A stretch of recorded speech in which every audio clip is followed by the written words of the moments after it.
आज के क्लासेस में लघु उत्तरीय प्रश्न गद्यखंड 2 अंकीय प्रश्न देखेंगे। यहाँ से 5 प्रश्न बनाने के लिए परीक्षा में आते हैं। 67 लघु उत्तरीय प्रश्न है। टॉपिक शुरू कर लेते हैं। यदि हम में वाक शक्ति ना होती तो क्या होता? उत्तर, व्यक्ति लुच-पुच गूंगा बनकर रह जाता। यदि हम में वाक शक्ति ना होती, व्यक्ति लुच-पुच गूंगा बनकर रह जाता। वह अपना सुख दुख दूसरे को नहीं बता पाता। मनुष्य का इतना विकास नहीं हो पाता। कोई किसी की सहायता नहीं कर पाता। यदि हम में वाक शक्ति ना होती तो सृष्टि गूंगी हो जाती। अगर हम में वाक शक्ति ना होती, सुख दुख को नहीं बांट पाते, मनुष्य इतना विकास नहीं कर पाता। अगला प्रश्न, वाक शक्ति का क्या महत्व है? वाक शक्ति का कारण ही व्यक्ति अपना मनोभाव प्रकट कर पाता है। वाक शक्ति के कारण ही व्यक्ति अपने मनोभाव को प्रकट कर पाता है, अपना दुख सुख दूसरे का सुना पाता है, एक दूसरे के सुख दुख में सहायता हो पाता है। अपना दुख सुख दूसरे का सुना पाता है, एक दूसरे के सुख दुख में सहायता कर पाता है। अगला प्रश्न, आर्ट ऑफ कन्वेक्शन क्या है? यह बातचीत की श्रेष्ठ कला है। आर्ट ऑफ कन्वेक्शन क्या है? यह बातचीत की श्रेष्ठ कला है। सहृदय की बातचीत कला को आर्ट ऑफ कन्वेक्शन कहते हैं। सहृदय की बातचीत कला को आर्ट ऑफ कन्वेक्शन कहते हैं। अगला प्रश्न, लहना सिंह का चरित्र चित्रण करें। उत्तर, लहना सिंह उसने कहा था कहानी का नायक है। वह प्रेम की मर्यादा कायम रखने के लिए शहीद हो जाता है। वह राइफल नंबर 77 के सिख जमादार के रूप में सेना में काम करता है। वह धीर भीर निर्भीक और विलक्षण बुद्धि का युवक था। बचपन में अलहर बालक के रूप में दिखाई पड़ता है, परंतु 25 वर्षों के बाद वीर सैनिक बन जाता है। लहना सिंह का राइफल नंबर कितना था? 77। जमादार के रूप में सेना में काम करता है। वह धीर वीर निर्भीक विलक्षण बुद्धि का युवक था। बचपन में अलहर बालक के रूप में दिखाई पड़ता है, परंतु 25 वर्षों के बाद वीर सैनिक बन जाता है। 25 वर्षों के बाद क्या बन जाता है? वीर सैनिक बन जाता है। अगला प्रश्न, उसने कहा था दिव्य प्राणोत्सव की कहानी है या नहीं? उत्तर, उसने कहा था दिव्य प्राणोत्सव की कहानी है, क्योंकि उसका नायक लहना सिंह ने प्रेम के लिए ही अपने प्राण का त्याग दिया। उसने कहा था दिव्य प्राणोत्सव की कहानी है या नहीं? तो उसने कहा था दिव्य प्राणोत्सव की कहानी है, क्योंकि उसका नायक लहना सिंह ने प्रेम के लिए ही अपना प्राण का उत्सव किया। अगला प्रश्न, उसने कहा था कहानी का प्रारंभ कहाँ और किस रूप में होता है? उसने कहा था कहानी का आरंभ अमृतसर के भीड़ भाड़ वाले बाजार से हुआ। वहीं एक सिख लड़का और लड़की एक दुकान पर मिले। लड़का मामा के केस धोने के लिए दही और लड़की रसोई के लिए बड़िया खरीदने गई थी। दोनों के मिलन और परिचय से कहानी आरंभ हुआ। कहानी कहाँ से आरंभ हुआ?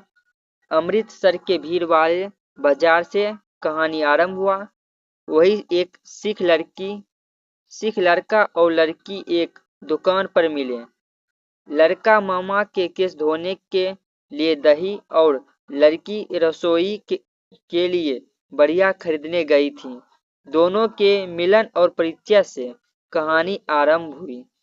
अगला प्रश्न, यह जानकर कि लड़की की कुर्बानी हो गई है, लड़के की क्या हालत हुई? लड़की की कुर्बानी की बात जानने के बाद लड़का का विक्षिप्त की तरह एक लड़के को नाली में गिरा दिया, कुत्ते पर पत्थर फेंका, गोभी वाले के ठेले पर दूध उड़ेल दिया, वैष्णवी से टकरा गया। इस प्रकार वह पूर्णतः असंतुलित हो गया था। लड़की की कुर्बानी हो गई, लड़के की क्या हालत हुई थी? लड़की की कुर्बानी की बात जानने के बाद लड़का का विक्षिप्त की तरह एक लड़के को नाली में गिरा दिया, कुत्ते पर पत्थर फेंका, गोभी वाले के ठेले पर दूध उड़ेल दिया, वैष्णवी से टकरा गया। इस प्रकार वह पूर्णतः असंतुलित हो गया था। अगला प्रश्न, लहना सिंह ने बौद्धा के प्रति किस त्याग का परिचय दिया था? उत्तर, लहना सिंह ने बौद्धा के प्रति निश्चल, निर्मल, निस्वार्थ त्याग का परिचय दिया। सूबेदारनी के प्रति उसका प्रेम गंगा जल की तरह पवित्र था। उसने अपने बेटे बौद्धा और पति हजारा सिंह को देखते रहने की बात कही थी। उसी की बात पूरी करने में उसने कड़ाके की ठंड में भी खुले बदन बौद्धा के बदले ड्यूटी की। उसे अपने गर्म कपड़े दे दिया। युद्ध की स्थिति स्वयं गोली खाकर भी बौद्धा को बचा लिया।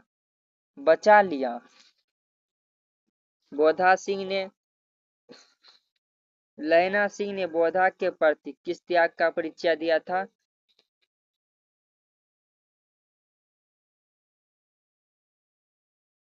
जरा क्या है, मौत है। निमोनिया से मरने वाले को मुर्गे नहीं मिला करते हैं। वजीरा के इस कथन स्पष्ट करें। उत्तर, सैनिक जब युद्ध के क्रम में शहीद होते हैं तो सरकार उन्हें पुरस्कार करती है। जाड़ा, गर्मी आदि से मरने वाले को कोई पुरस्कार नहीं मिलता है, अतः वैसी मौत बेकार है। वजीरा के इस कथन में सैनिक जब युद्ध के क्रम में शहीद होते हैं तो सरकार उन्हें पुरस्कार करती है। जाड़ा, गर्मी आदि से मरने वाले को कोई पुरस्कार नहीं मिलता है, अतः वैसी मौत बेकार है। अगले प्रश्न देखते हैं। फिरंगी मेम के बाग में क्या क्या था? फिरंगी मेम के बाग में हरी हरी मखमली घास थी। उसमें सुंदर फल फूल थे। फिरंगी मेम के बाग में क्या था? मखमली घास था। उसमें सुंदर फल फूल भी थे। अगले प्रश्न, उसने कहा था कहानी कितने भागों में बटी हुई है? कहानी के कितने भागों में युद्ध का वर्णन है? उसने कहा था कहानी 5 भागों में बटी है। कहानी के 4 भागों में युद्ध का वर्णन है। कहानी कितने भागों में बटी है? 5 भागों में बटी है। कितने भागों में युद्ध का वर्णन है? 4 भागों में युद्ध का वर्णन है। कितने भागों में? 4 भागों में। अगले प्रश्न देखते हैं। जयप्रकाश नारायण कौन था? जयप्रकाश नारायण ने कौन सा पाठ लिखा था? संपूर्ण क्रांति पाठ लिखा था। यह एक क्या है? यह एक भाषण है। उत्तर देख लेते हैं। जयप्रकाश नारायण महास्वतंत्रता सेनानी होने के साथ स्वतंत्रता प्राप्ति के बाद भारत में संपूर्ण क्रांति के अग्रदूत थे। पूरे देश में उन्होंने क्रांति फैला दी। क्रांतिकारी कौन थे? जयप्रकाश नारायण जी। अग्रदूत थे। कौन थे अग्रदूत? संपूर्ण क्रांति के अग्रदूत कौन थे? जयप्रकाश नारायण जी। जयप्रकाश नारायण महान स्वतंत्रता सेनानी होने के साथ स्वतंत्रता प्राप्ति के बाद भारत में संपूर्ण क्रांति के अग्रदूत थे। पूरे देश में उन्होंने क्रांति फैला दी। आगे देखते हैं, भ्रष्टाचार की जड़ क्या है? भ्रष्टाचार की जड़ सरकार की गलत नीतियां हैं। इस कारण ही देश समाज में अनाचार दुराचार फैल रहा है। जनता अन्याय के नीचे दबी हुई है। भ्रष्टाचार क्या है? सरकार की गलत नीतियां हैं। इसी कारण ही देश समाज अनाचार दुराचार फैल रहा है। जनता अन्याय के नीचे दबी हुई है। आगे देखते हैं, दिनकर का निधन कहाँ और किन परिस्थितियों में हुआ? रामधारी सिंह दिनकर जी का निधन 24 अप्रैल 1974 ईस्वी को मद्रास में हुआ। बलडोर अस्पताल जाने के क्रम में जयप्रकाश बाबू मद्रास में चेन्नई ईस्वी अपने मित्र श्री ईश्वर अय्यर के यहाँ रुके। दिन में दिनकर जी से भेंट हुई। दिनकर जी रामनाथ गोयनका इंडियन एक्सप्रेस के मालिक के यहाँ रुके हुए थे। रात में अचानक दिल का दौरा पड़ा। उन्हें 3 मिनट में विलिंगडन नर्सिंग होम पहुंचाया गया। इलाज का पर्याप्त बंदोबस्त होने के बाद भी उन्हें बचाया नहीं जा सका। रामधारी सिंह दिनकर को कौन सा अस्पताल में ले जाया गया? Willingdon nursing home. उन्हें कितने मिनट में पहुंचाया गया? 3 मिनट में पहुंचाया गया। बंदोबस्त होने के बाद भी उन्हें बचाया नहीं जा सका। अगले प्रश्न देखते हैं, दलविहीन लोकतंत्र और साम्यवाद में कैसा संबंध है? साम्यवाद का संबंध मार्क्सवाद या लेनिनवाद से है। दलविहीन लोकतंत्र का मार्क्सवाद से गहरा संबंध है। मार्क्सवाद के अनुसार समाज जैसे जैसे साम्यवाद की ओर बढ़ता जाएगा वैसे वैसे राज्य स्टूट करता जाएगा और अंत में स्टूलेट सोसाइटी की स्थापना होगी। वह समाज निश्चय ही लोकतांत्रिक होगा। साम्यवाद का संबंध किससे है? मार्क्सवाद और लेनिनवाद से है।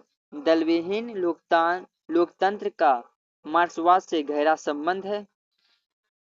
मार्क्सवाद के अनुसार समाज जैसे जैसे साम्यवाद की ओर बढ़ता जाएगा वैसे वैसे स्टूट का क्षय होता जाएगा और अंत में स्टूलेंस सोसाइटी की स्थापना होगी। वह समाज निश्चय ही लोकतांत्रिक होगा। अगला प्रश्न देखते हैं, बापू और नेहरू की किन विशेषताओं का वर्णन जेपी ने अपने भाषण में किया? उत्तर, जेपी ने जब बापू की बातों का विरोध करते थे तो बापू बुरा नहीं मानते थे, प्रेम से समझाते थे। नेहरू का भी यही स्वभाव था। वे बड़े भाई की तरह प्रेम देते थे। जयप्रकाश नारायण महात्मा गांधी के बात नहीं मानते थे, बापू की बात नहीं मानते थे, नेहरू की बात नहीं मानते थे, तो नेहरू उसे प्रेम से समझाते थे। स्वभाव उसका अच्छा था, बड़े भाई की तरह प्रेम देते थे। आगे देखते हैं अगले प्रश्न, जयप्रकाश बापू कम्युनिस्ट पार्टी में क्यों नहीं शामिल हुए? उन्हें लगा कि आजादी की लड़ाई में कांग्रेस का नेतृत्व ही कारगर है। बुर्जुआ क्लास भी यदि स्वतंत्रता के लिए संघर्ष करता है तो उसका साथ देना चाहिए। इस आधार पर जेपी कम्युनिस्ट पार्टी में शामिल नहीं हुए। स्वतंत्रता के लिए संघर्ष करता है तो उसका साथ देना चाहिए। इस आधार पर जेपी कम्युनिस्ट पार्टी में शामिल नहीं हुए। अगले प्रश्न, किसके आह्वान पर जयप्रकाश ने कॉलेज छोड़ा था? जनवरी सन 1921 ईस्वी में गांधी जी के आह्वान पर जयप्रकाश ने कॉलेज छोड़ा था। किसके आह्वान पर? गांधी जी के आह्वान पर। कब कॉलेज छोड़ा था? जनवरी सन 1921 ईस्वी में कॉलेज छोड़ा था जयप्रकाश नारायण जी। अगले प्रश्न देखते हैं, चुनाव सुधार के संबंध में जयप्रकाश बाबू के क्या विचार थे? उत्तर, वे दलविहीन लोकतंत्र के साथ ग्राम सभा के द्वारा चुनाव कराने के हिमायती थे। इससे सरकार का खर्च भी बचेगा और निष्पक्ष चुनाव भी हो जाएगा। चुनाव सुधार के संबंध में वे दलविहीन लोकतंत्र के साथ ग्राम सभा के द्वारा चुनाव कराने के हिमायती थे। इससे सरकार का खर्च भी बचेगा और निष्पक्ष चुनाव भी होगा।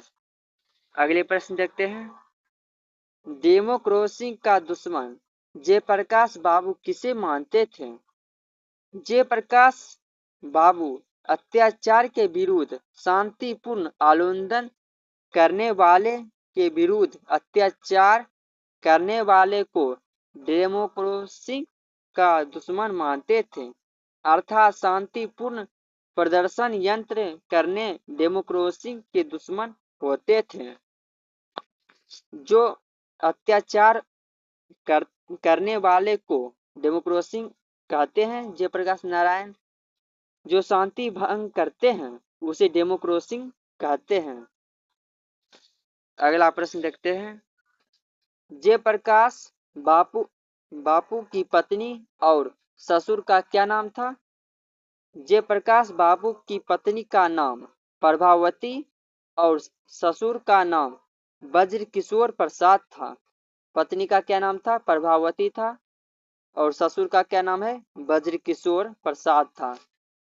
अगले प्रश्न देखते हैं, पुरुषों में नारी का गुण क्यों होना चाहिए? उत्तर, पुरुषों में नारी का गुण आने पर वह अधिक संवेदनशील दयावान बन जाता है, उसकी आक्रामकता कम हो जाती है। पुरुषों में नारी का गुण क्यों होना चाहिए? पुरुषों में नारी का गुण आने पर वह अधिक संवेदनशील दयावान बन जाता है, उसकी आक्रामकता कम हो जाती है। अगला प्रश्न, नारी की पराधीनता कब शुरू हुई थी? उत्तर, कृषि सभ्यता के विकास के साथ नारी की पराधीनता शुरू हुई। कृषि सभ्यता के विकास के साथ नारी की पराधीनता शुरू हुई। पुरुष खेत खलिहान संभालने लगा और नारी घर में फंसी रह गई। घर के सीमित क्षेत्र में उलझने के कारण नारी की पराधीनता शुरू हुई थी। घर के सीमित क्षेत्र में उलझने के कारण नारी की पराधीनता शुरू हुई। स्त्रीयोचित गुण क्या है?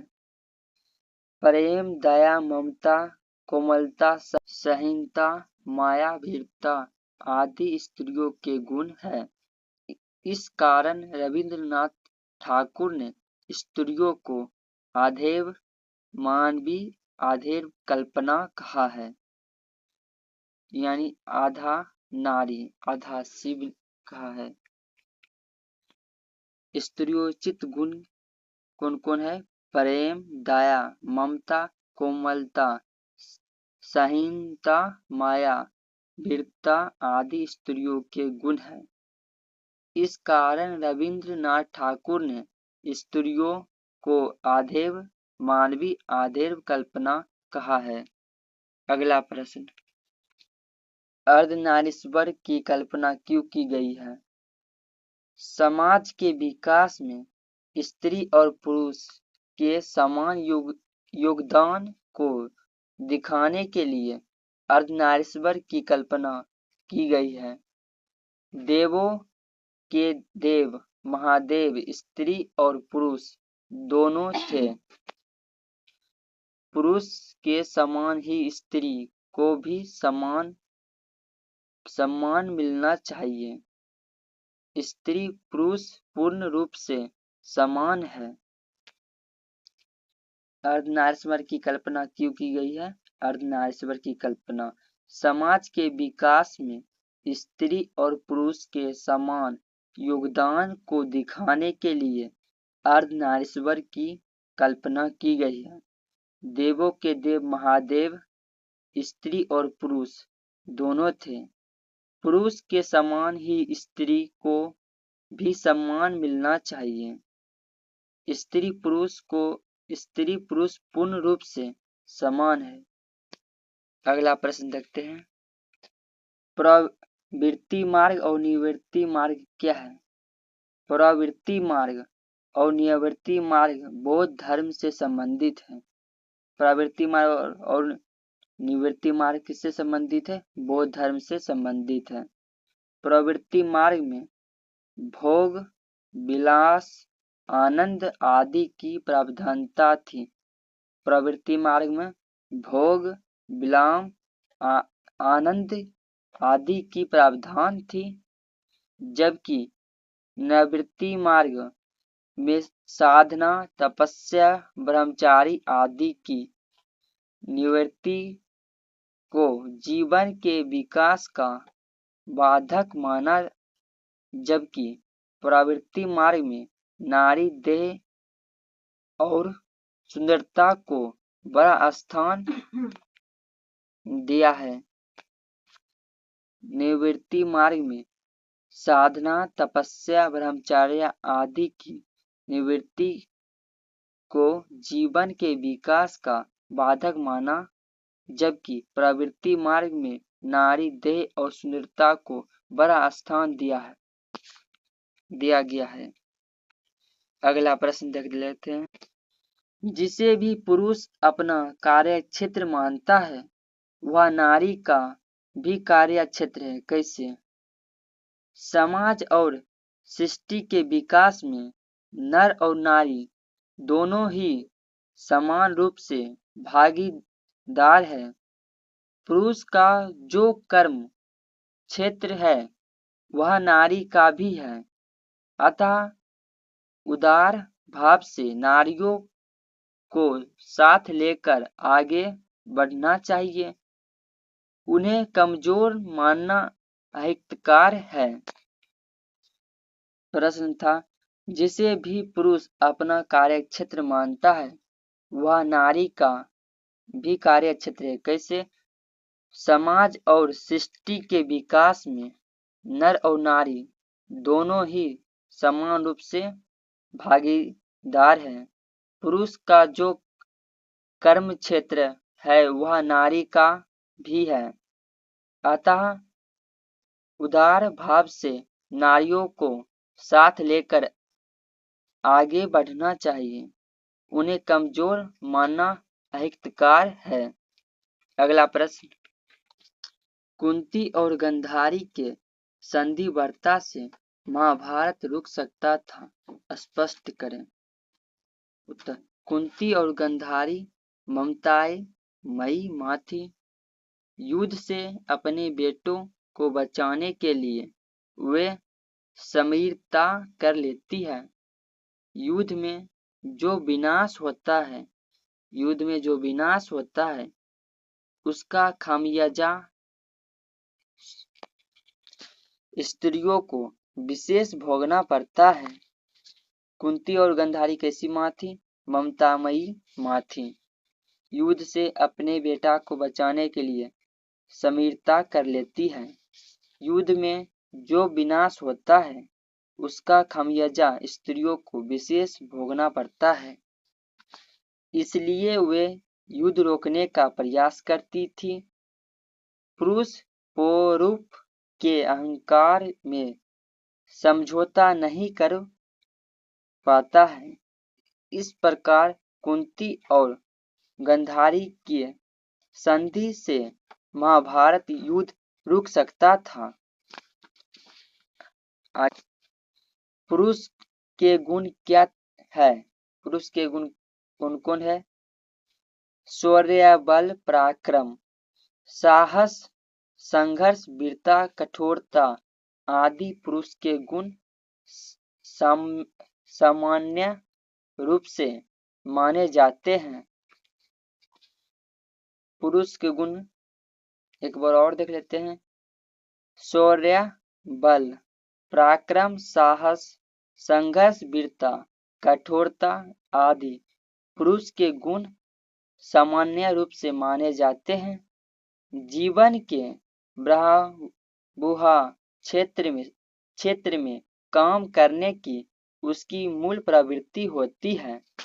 अगला प्रश्न, नर और नारी एक दरिया की डली दो प्रतिमाएं हैं, कैसे?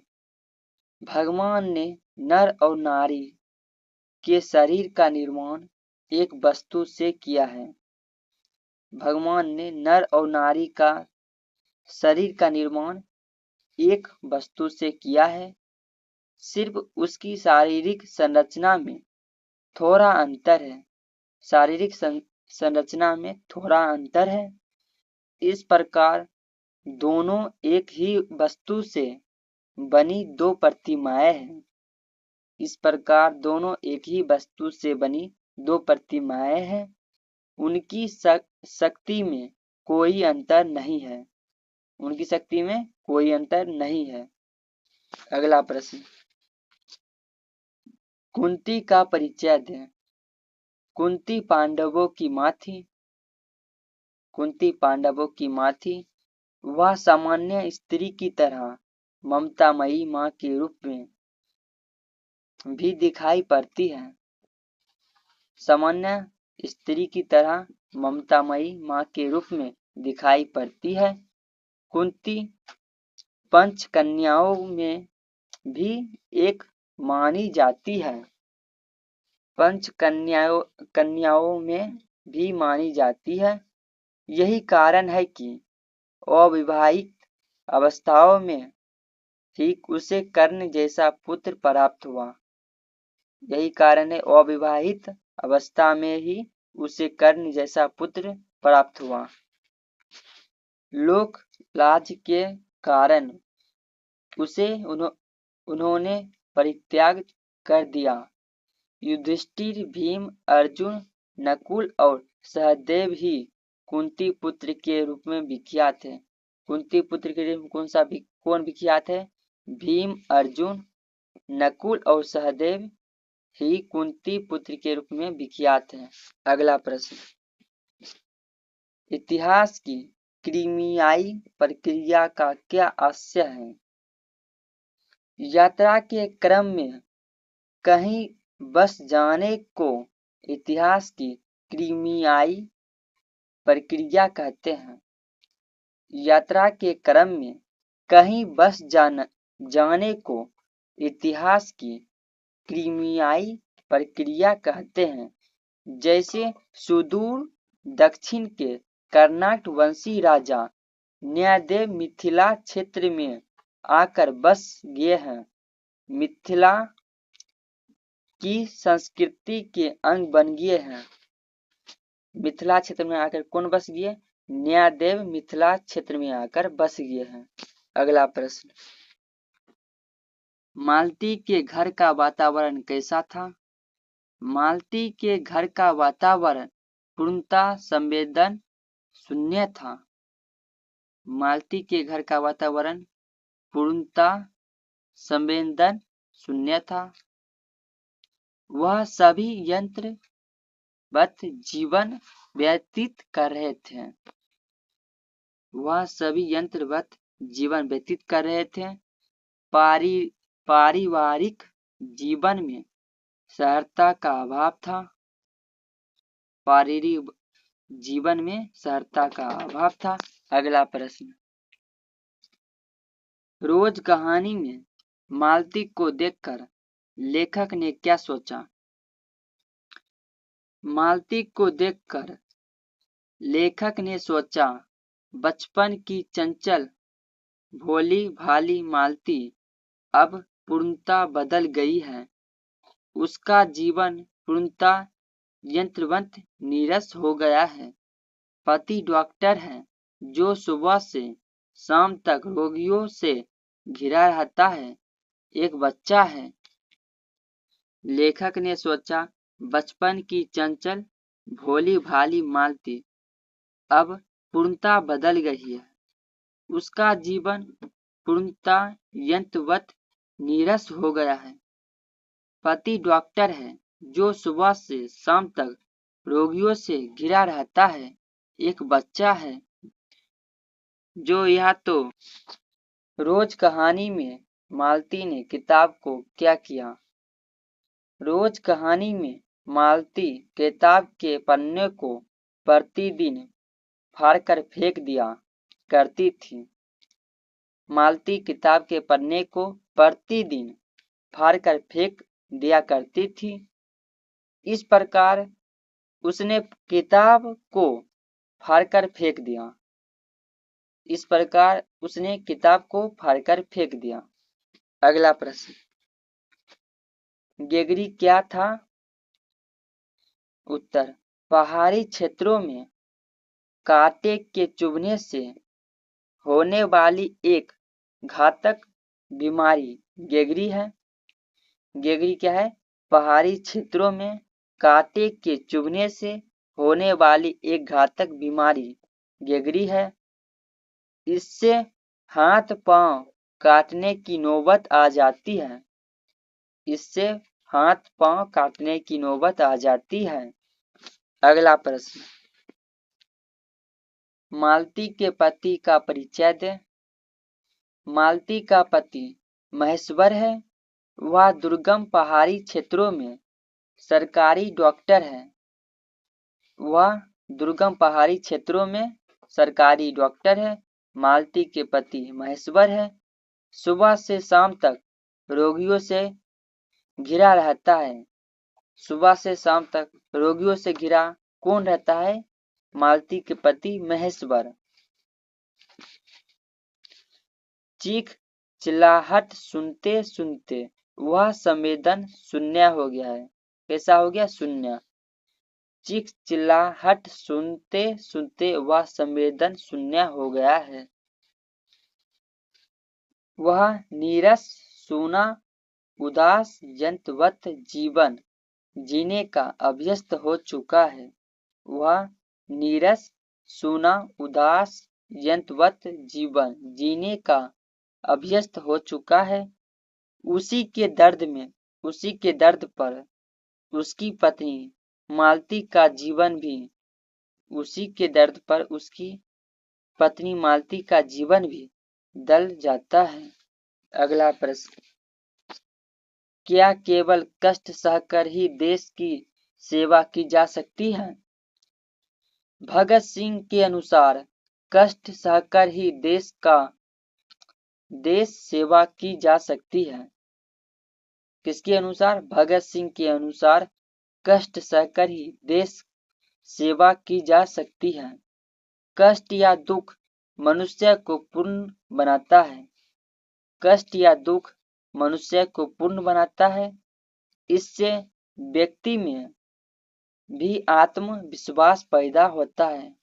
इससे व्यक्ति में भी आत्मविश्वास पैदा होता है। भगत सिंह ने कौन सा पाठ लिखा है? एक लेख और एक पत्र। अगला प्रश्न देखते हैं। भगत सिंह कैसी मृत्यु को सुंदर मानते थे? भगत सिंह देश सेवा के लिए की गई कुर्बानी को सुंदर मानते थे। भगत सिंह देश सेवा के लिए की गई कुर्बानी को सुंदर मानते थे। उसे वे सफल सार्थक समझते थे। उसे वे सफल सार्थक समझते थे। कुर्बानी को सुंदर मानते थे, सफल सार्थक समझते थे। अगला प्रश्न, विद्यार्थी से भगत सिंह की क्या अपेक्षा थी? या विद्यार्थी को राजनीति में क्यों भाग लेना चाहिए? विद्यार्थी देश का भावी कर्णधार होता है। उसे छात्र जीवन से ही देश समाज की परिस्थितियों से अवगत होना रहना चाहिए। विद्यार्थी देश का भावी कर्णधार होता है। कर्णधार कौन होता है? विद्यार्थी। उसे छात्र जीवन से ही देश समाज की परिस्थितियों से अवगत होने रहना चाहिए, जिससे वे व्यवहारिक जीवन में जिम्मेदार नागरिक बन सकें। व्यवहारिक जीवन में जिम्मेदार नागरिक बन सकें। सिर्फ पढ़ाई करने वाला तो जीवन के यथार्थ से अनजान रह जाता है। सिर्फ पढ़ाई करने वाला तो जीवन के यथार्थ से अनजान रह जाता है। अगला प्रश्न, भगत सिंह किस प्रकार के देशभक्त की आवश्यकता महसूस करते थे?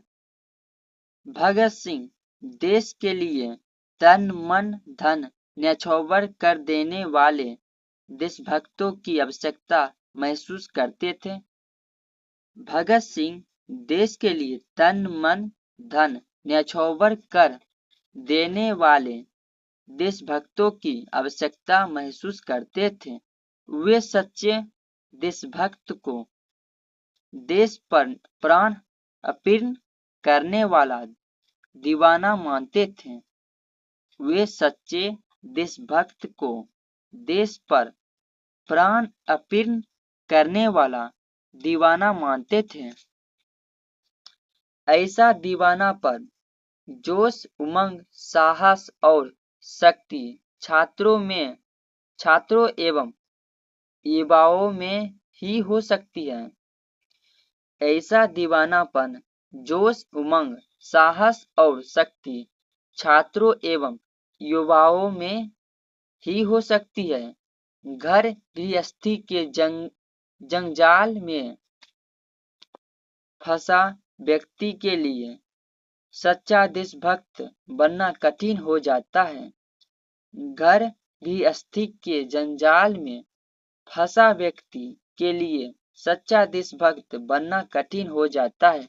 अगला प्रश्न, भगत सिंह ने अपनी फांसी के लिए किस समय की इच्छा व्यक्त की? मुक्ति प्रस्ताव आंदोलन जब विश्व स्तरीय बनकर अपने शिखर पर पहुंच जाए, तब उन्होंने अपनी फांसी की इच्छा व्यक्त की प्रक्रिया का क्या अर्थ है? प्रश्न क्या था? भगत सिंह ने अपनी फांसी के लिए किस समय की इच्छा व्यक्त की?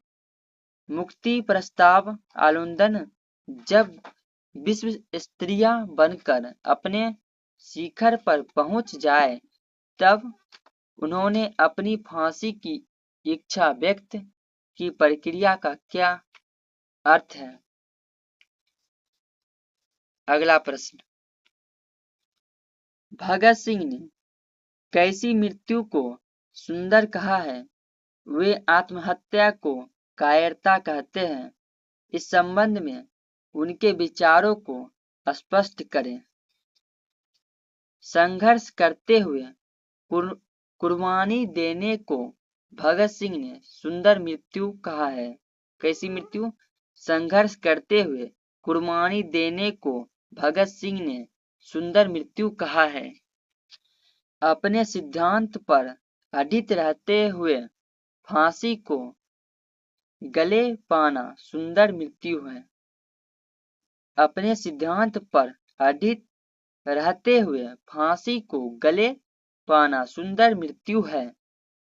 दुख से डर कर लोग आत्महत्या कर लेते हैं। दुख से डर कर लोग आत्महत्या कर लेते हैं। यह वास्तव में कायरता है। यह वास्तव में कायरता है। कुछ लोग दुखों से मुक्ति पाने के लिए आत्महत्या करते हैं। आत्महत्या कुछ दुखों से बचने के लिए कायरता है। वह दुख से डर कर लोग आत्महत्या कर लेते हैं। यह वास्तव में कायरता है। अगला प्रश्न, विद्यार्थियों को राजनीतिक में भाग क्यों लेना चाहिए? राजनीतिक में भाग लेने से छात्रों को देश दुनिया की स्थिति परिस्थिति के विषय में जानकारी मिलने लगती है। राजनीतिक में भाग लेने से छात्रों को देश दुनिया की स्थिति परिस्थिति एवं परिस्थिति के विषय में जानकारी मिलने लगती है। इससे उसका चतुर्दिक मानसिक विकास होता है। इससे उसका चतुर्दिक मानसिक विकास होता है। छात्रों को पढ़ाई के साथ अपने देश के विषयों में भी सोचना चाहिए। छात्रों को पढ़ाई के साथ अपने देश के विषयों में भी सोचना चाहिए। पारिवारिक जवाबदेही से स्वतंत्र रहने के कारण उनमें देश के लिए कुर्बानी देने की शक्ति और साहस भी होना चाहिए। पारिवारिक जवाबदेही से स्वतंत्र रहने के कारण उनमें देश के लिए कुर्बानी देश की शक्ति और साहस भी होता है। अगला प्रश्न, गांधी, नेहरू और बोस का नाम किस पाठ में आया है? ये नाम एक लेख और एक पत्र पाठ के अंतर्गत विद्यार्थी और राजनीतिक लेख में आया है। गांधी, नेहरू और बोस का नाम किस पाठ में आता है?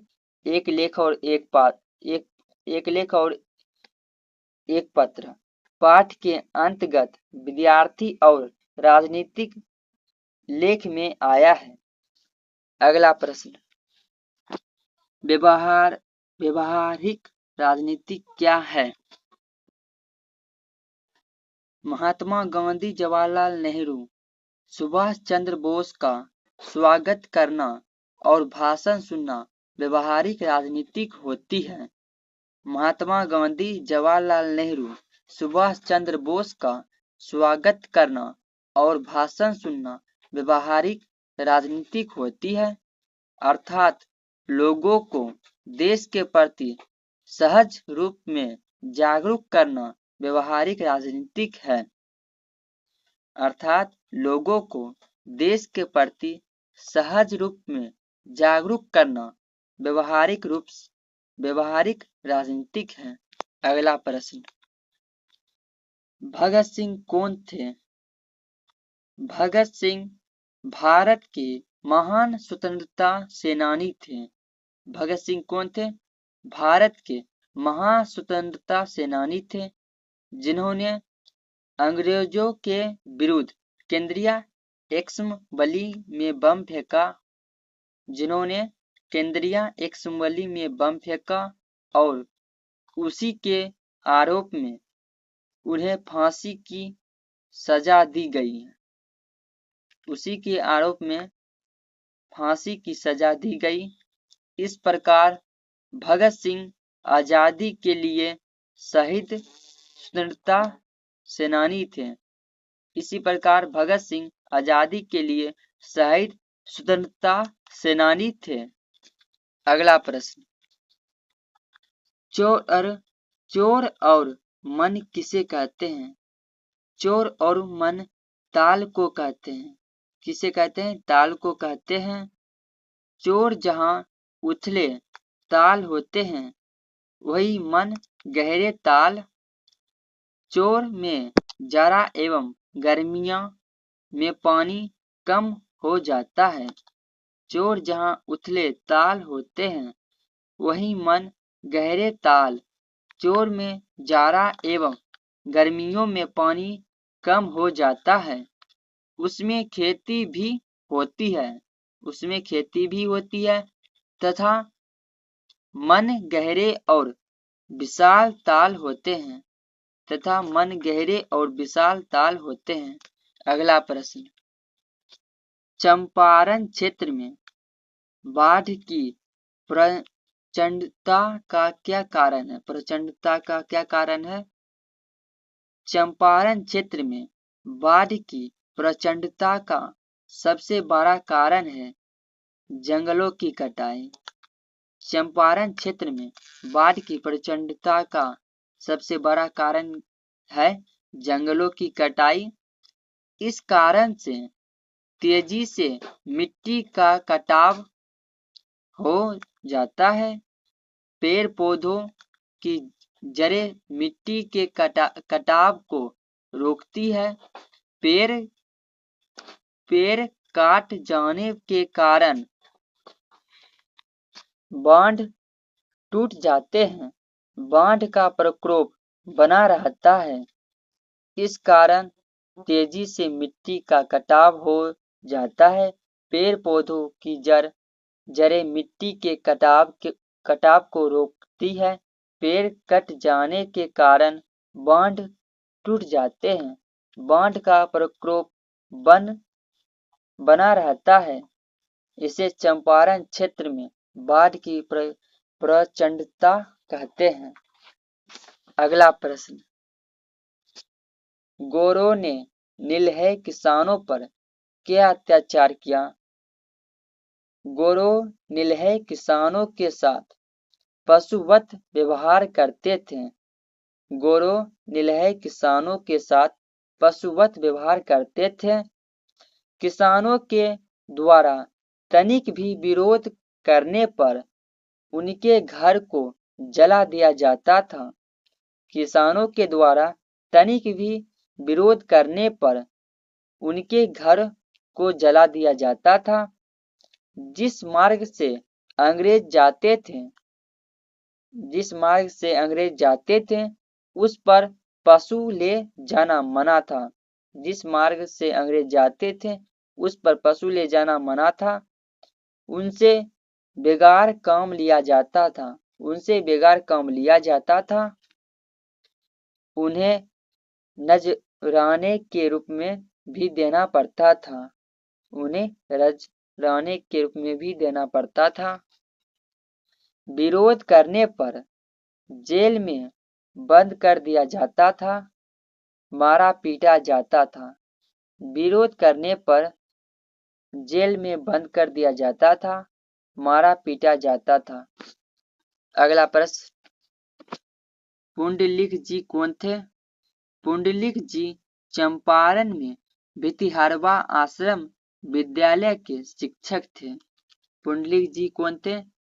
पुंडलिक जी चंपारण में भितिहरवा आश्रम विद्यालय के शिक्षक थे। वे गांधी जी के सच्चे अनुयायी थे। गांधी जी ने उन्हें बेलगांव से 1917 में बुलवाया। गांधी जी ने उन्हें बेलगांव से सन 1917 में बुलवाया। वे बड़े ज्ञानी, निर्भीक और सदाचारी शिक्षक थे। अगला प्रश्न, सादानीरा किसे कहा गया है? सादानीरा गंडक की नदी को कहा गया है। सादानीरा किसे कहा गया है? गंडक नदी को सादानीरा कहा गया है। अगला प्रश्न, घाघर शब्द का क्या अभिप्राय है? घाघर शब्द का अर्थ होता है भारे का मजदूर। घाघर शब्द का अभिप्राय क्या है? घाघर शब्द का अर्थ होता है भारे का मजदूर। इन्हें 18वीं शताब्दी के अंत में चंपारण लाया गया। इन्हें 18वीं शताब्दी के अंत में चंपारण लाया गया। इन्हें छोटा नागपुर के आदिवासी क्षेत्र से लाया गया था। इन्हें छोटा नागपुर आदिवासी क्षेत्र से लाया गया था। ये ओराव, मुंडा, लोहार आदि आदिवासी जाति से मेल खाते थे। ये ओराव, मुंडा, लोहार आदि आदिवासी जाति से मेल खाते थे। ये चंपारण में नील की खेती में सहयोग करते थे। ये चंपारण में नील की खेती में सहयोग करते थे। इन्हें गुलामों का जीवन बिस्नी मानक को लड़ाई में क्यों भेजती है? बिस्नी अपनी बेटी की शादी के लिए, धनोपार्जन के लिए अपने बेटे मानक को लड़ाई में भेजती है। बिस्नी मानक को लड़ाई में क्यों भेजती है? बिस्नी अपनी बेटी की शादी के लिए धनोपार्जन यानी धन की आवश्यकता के लिए अपने बेटे मानक को लड़ाई में भेजती है। अगला प्रश्न, बिस्नी कौन थी? बिस्नी सिपाही मानक की मां है। बिस्नी कौन थी? सिपाही मानक की मां है। वह ममता की प्रतिमूर्ति है। बिस्नी सिपाही मानक की मां है। वह ममता की प्रतिमूर्ति है।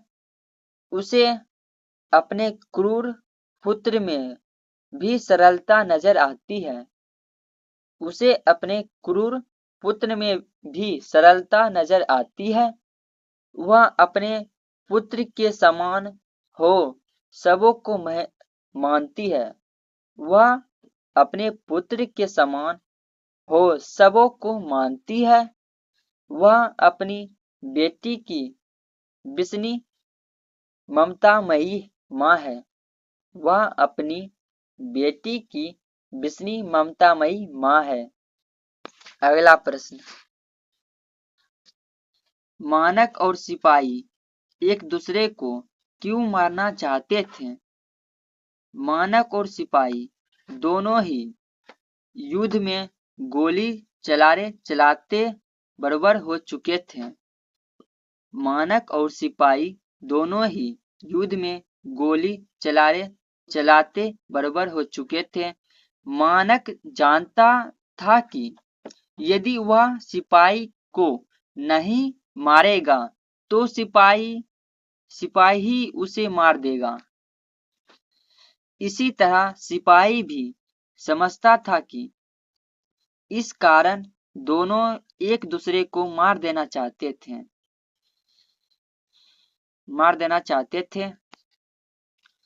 मानक जानता था कि यदि वह सिपाही को नहीं मारेगा तो सिपाही ही उसे मार देगा। इसी तरह सिपाही भी समझता था कि इस कारण दोनों एक दूसरे के जान के दुश्मन हो चुके थे। इस प्रकार अपनी सुरक्षा के लिए दोनों एक दूसरे को मार देना चाहते थे। इस प्रकार अपनी सुरक्षा के लिए दोनों एक दूसरे को मार देना चाहते थे। अगला प्रश्न, प्रगीत क्या है? आत्मपरक एवं व्यक्तित्व काव्य को प्रगीत कहा जाता है। प्रगीत किसे कहा जाता है? आत्मपरक एवं व्यक्तित्व काव्य को प्रगीत कहा जाता है, जिसे अंग्रेजी में लिरिक कहते हैं। इसमें ना सामाजिक यथार्थ की अभिव्यक्ति होती है और ना इसको उसकी अपेक्षा रहती है। इसमें ना सामाजिक यथार्थ की अभिव्यक्तित्व रहती है और ना इसको उसकी अपेक्षा रहती है। यह तो नितांत व्यक्तित्व और आत्मपरक अनुभूतियों की अभिव्यक्तित्व है। यह तो नितांत व्यक्तित्व और आत्मपरक अनुभूतियों की अभिव्यक्तित्व है। इसे मुकद्दम काव्य कहा जा सकता है। प्रसाद, निराला, मुक्तिबोध आदि की अधिकांश कविताएं प्रगीत है। प्रसाद, निराला, मुक्तिबोध आदि की अधिकांश कविताएं प्रगीत है। यह देखन में छोटन लगे घाव करे गंभीर जैसा होता है। यह देखन में छोटन लगे घाव करे गंभीर जैसा होता है। अगला प्रश्न, हिंदी कविता में प्रगीतों का स्थान निरूपित करें। विद्यापति से आधुनिक काल तक के कवियों की रचनाएं प्रगीतात्मक है, जिसमें सामाजिक जीवन का भी चित्रण है। विद्यापति से आधुनिक काल तक के कवियों की रचनाएं प्रगीतात्मक है। विद्यापति से आधुनिक काल तक के कवियों की रचनाएं प्रगीतात्मक है, जिसमें सामाजिक जीवन का भी चित्रण है। जिसमें सामाजिक जीवन का भी चित्रण है। अगला प्रश्न, कला के लिए सिद्धांत क्या है? विश्व स्तर पर साहित्य के क्षेत्र में कला के लिए एवं कला जीवन के लिए सिद्धांत का चलन है।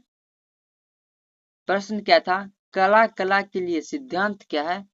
विश्व स्तर पर साहित्य के क्षेत्र में कला के लिए एवं कला जीवन के लिए सिद्धांत का चलन है। इसमें कला को सिर्फ मनोरंजनात्मक रूप में प्रस्तुत किया जाता है। इसमें कला को सिर्फ मनोरंजनात्मक रूप में प्रस्तुत किया जाता है। इसमें शास्त्रीय बातों पर अधिक ध्यान दिया जाता है। इसमें शास्त्रीय बातों पर अधिक ध्यान दिया जाता है, जैसे रीतिकालीन काव्य इसका उदाहरण माना जा सकता है। जैसे में रीतिकालीन काव्य इसका उदाहरण माना जा सकता है। अगला प्रश्न, हेडमास्टर कालीराम ने ओम प्रकाश को क्या आदेश दिया था? हेडमास्टर कालीराम ने ओम प्रकाश को शीशम के पेड़ से टहनी तोड़कर लाने और उसी से झाड़ू बनाकर स्कूल के कमरे बरामदे खूब बढ़िया से साफ करने का आदेश दिया। साथ ही सामने के मैदान को भी साफ करने को कहा। प्रश्न क्या था? हेडमास्टर कालीराम ने ओम प्रकाश को क्या आदेश दिया था? हेडमास्टर कालीराम ने ओम प्रकाश को शीशम के पेड़ से टहनी तोड़कर लाने और उसी से झाड़ू बनाकर स्कूल के कमरे बरामदे खूब बढ़िया से साफ करने का आदेश दिया। साथ ही सामने के मैदान को भी साफ करने को लिए कहा था। अगला प्रश्न, क्या जूठन शीर्षक सार्थक है? हाँ, जूठन शीर्षक पूर्णतः सार्थक और सटीक है। हाँ, जूठन शीर्षक पूर्णतः सार्थक और सटीक है। यह शीर्षक रचना के मूल में है। यह शीर्षक रचना के मूल में है और उसी की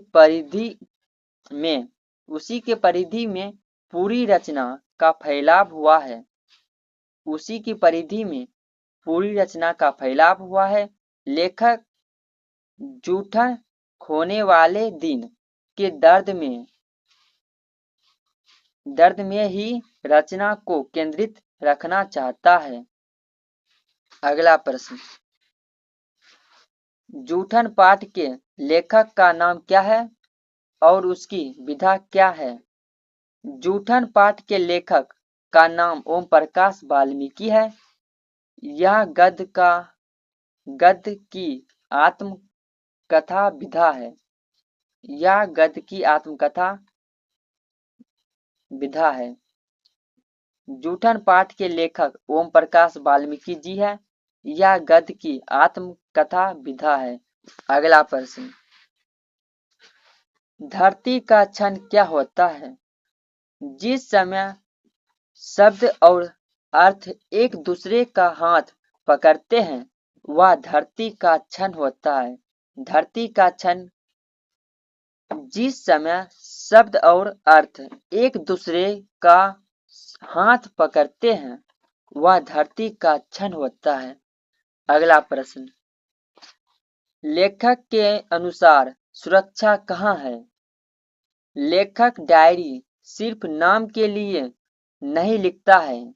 लेखक डायरी सिर्फ नाम के लिए नहीं लिखता है, बल्कि उसे वह अपने कर्म की साक्षी बनाना चाहता है। बल्कि उसे वह अपने कर्म की साक्षी बनाना चाहता है। इसी में वह अपनी सुरक्षा देखता है। इसी में वह अपनी सुरक्षा देखता है। लेखक डायरी सिर्फ नाम के लिए नहीं लिखता है, बल्कि उसे वह अपने कर्म की साक्षी बनाना चाहता है। इसी में वह अपनी सुरक्षा देखता है। वास्तव में लेखक के लिए डायरी आत्मनिर्माण का प्रामाणिक अंतरंग साक्ष्य है। उसकी डायरी में शब्द विलोम के बदले आत्मसंघर्ष है। वास्तव में लेखक के लिए डायरी आत्मनिर्माण का प्रामाणिक अंतरंग साक्ष्य है। उसकी डायरी में शब्द विलास के बदले आत्मसंघर्ष है। अगला प्रश्न देखते हैं। आत्मसंघर्ष है, यही उसकी सुरक्षा है। यही उसकी सुरक्षा है। अगला प्रश्न, त्रिक्ष किसका प्रतीक है? त्रिक्ष पाठ किसने लिखा है? उदय प्रकाश ने लिखा है। किसने लिखा है? उदय प्रकाश ने लिखा था। त्रिक्ष किसका प्रतीक है? त्रिक्ष किसका प्रतीक है? संवेदन शून्य अमानवीय शहरी संस्कृति का प्रतीक है। शहरी प्रतीक त्रिक्ष है। शहरी संस्कृति का प्रतीक त्रिक्ष है। त्रिक्ष किसका प्रतीक है? संवेदन शून्य अमानवीय शहरी संस्कृति का प्रतीक त्रिक्ष है। हमारे जीवन में निराधान मान्यताओं की भी महत्वपूर्ण भूमिका होती है। हमारे जीवन में भी निराधान मान्यताओं की भी महत्वपूर्ण भूमिका होती है। मरे हुए सांप आदि कुछ कीड़े मकोड़े चांदनी के ओस में पुनः जीवित हो उठते हैं। मरे हुए सांप आदि कुछ कीड़े मकोड़े चांदनी की ओस में पुनः जीवित हो उठते हैं। वे बड़े विषैले होते हैं। वे हमारे प्रति शोध लेने की ताक में रहते हैं। वे बड़े विषैले होते हैं। वे हमारे प्रति शोध लेने की ताक में रहते हैं। इस प्रकार निरंकुश क्रूर नगरीय जीवन दृष्टि का प्रतीक त्रिक्ष है। इस प्रकार निरंकुश क्रूर नगरीय जीवन दृष्टि का प्रतीक त्रिक्ष है। आगे देखते हैं। इस चैप्टर का लास्ट प्रश्न है, 66 नंबर प्रश्न है। शिक्षा का अर्थ और कार्य क्या था? शिक्षा आत्मा का संस्कार और प्रकाश होती है। शिक्षा आत्मा का संस्कार और प्रकाश होती है। मनुष्य को पूरी तरह भारहीन, स्वतंत्र और आत्मनिर्भर करना ही शिक्षा का प्रमुख कार्य है। मनुष्य को पूरी तरह भारहीन, स्वतंत्र और आत्मनिर्भर करना ही शिक्षा का प्रमुख कार्य है। यह लोगों में प्रेम, सद्भावना, करुणा, दायित्व बोध, सृजनात्मक भावना जगाती है। यह लोगों में प्रेम, सद्भावना, करुणा, दायित्व बोध, सृजनात्मक भावना जगाती है। यह व्यक्ति को पूर्णतः निर्भीक बना देती है। शिक्षा का क्या अर्थ है और इसका क्या कार्य है? एक बार और रीडिंग कर लेते हैं। शिक्षा आत्मा का संस्कार और प्रकाश होती है। मनुष्य को पूरी तरह भारहीन, स्वतंत्र और आत्मनिर्भर करना ही शिक्षा का प्रमुख कार्य है। यह लोगों में प्रेम, सद्भावना, करुणा, दायित्व बोध, सृजनात्मक भावना जगाती है। यह व्यक्तित्व को पूर्णतः निर्भीक बना देती है। आज के क्लासेस में 67 लघु त्रिया प्रश्न देख लिए हैं। अगले क्लासेस में दीर्घ गद्य खंड देख लिए हैं। अगले क्लासेस में पद खंड के दीर्घ उत्तरीय प्रश्न 55 देखेंगे। आज की क्लासेस में ही तक रहने चैनल से जुड़े रहने के लिए चैनल को सब्सक्राइब कर लीजिएगा।